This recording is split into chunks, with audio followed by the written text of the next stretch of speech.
In 1944, Germany was reduced to rubble and ashes under the Allied bombers. To protect cities and industrial facilities as quickly as possible, the Reich Ministry of Aviation launched the Emergency Fighter Program.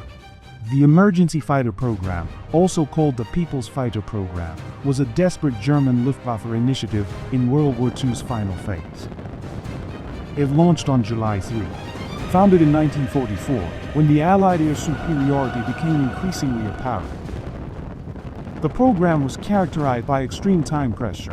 For example, the drawings for a new Volksjäger had to be submitted only 12 days after the announcement.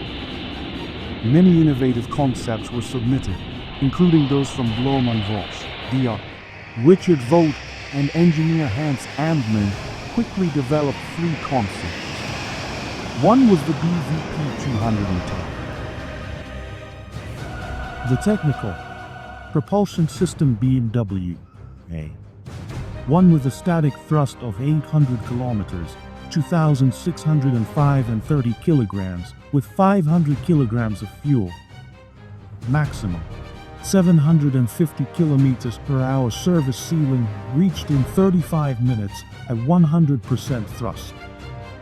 403 kilometers at 100% thrust. 507 meters. 2 Mk 108 caliber 30 millimeters. Main goals of the Emergency Fighter Program: develop fast, cost-effective fighter planes, simplify aircraft production, build planes operable by inexperienced pilots. Subscribe to the channel for more blueprint aircraft from the Emergency Fighter Program.